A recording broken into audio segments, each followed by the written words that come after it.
How many paper receipts do you think that you handle in a day? It's probably something that you not even think about, but you'll be looking at them very differently after hearing what our next guests have to say. Rick Smith and Bruce Laurie are the authors of Slow Death by Rubber Duck, a book looking at the toxicity of everyday life. They say those receipts we all touch are full of potentially harmful chemicals, and just handling them is enough to raise the chemical levels in our body. And they've got the experiments to prove it. Rick and Bruce are here to explain what's going on. Good to have you here. Thank you. Good to be here. All right, first of all, the concern here with these receipts is BPA and BPS. Explain what those are to us. Well, Bruce and I, over the last 10 years, have done some experiments in ourselves to look at the impact of using different common consumer products every day. So when we started doing this 10 years ago, BPA was in everything. It was in baby bottles, sippy cups, every kid's products. The good news is over the last 10 years that a lot of those products have gotten a lot safer. BPA is banned in those.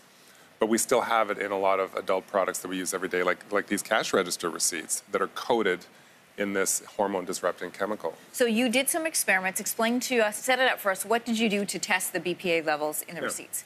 Yeah, it was pretty simple. We basically collected over a period of time a whole bunch of cash register receipts. You never actually know what's going to be in those receipts from different stores, so we just collected lots. We tried to avoid using them for about a month before we did the experiment.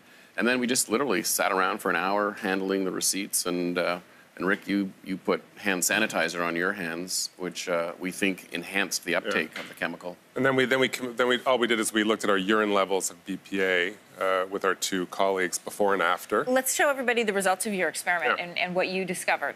And then I'll get you to interpret those for us. Because your levels were quite high.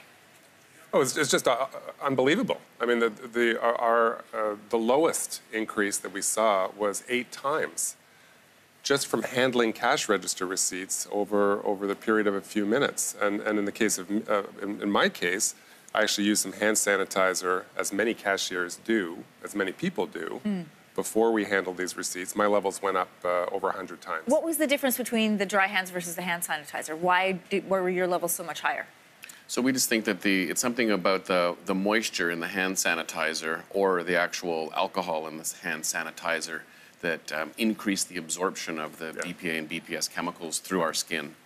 And what is the concern with having that level of BPA in your system? What harm can it do? Well, I mean, if your viewers are thinking like this story is bonkers, they're probably, I mean, it is. I mean, here we have this hormone-disrupting chemical that's been banned in baby bottles and in many kids' products because it's so dangerous.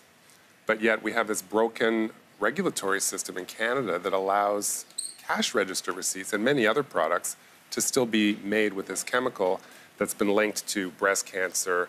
It's an estrogen mimicker. So when it's in our bodies mistake it for estrogen, and it causes any number of damaging effects. What is the solution here? You have some recommendations for consumers. Walk us through those. The first one being say no to receipts. Yeah, I mean, that's increasingly easy. Many places are going receiptless. They'll ask you, and you know, I mean, Bruce and I now, it's very difficult. Actually, we try not to handle receipts in stores. There's some other simple things that can be done. Yeah, you can handle the receipt on the non-ink side if you are taking flip the receipt. Flip it with a pen if you can. Yeah, exactly. Often stores now will offer an e-receipt, you know, so you can just ask them to email your receipt. But if you don't need a receipt, the best thing is to not use it. And really, the big issue with this is, you know, plastics are being used more and more and more. And this is emblematic of the plastic epidemic in society. And we're just not doing a very good job of eliminating the unnecessary use of plastic. Good for everyday consumers. What we're showing right now is your advice for people who work in the industry who have to handle receipts as part of their job. Yeah.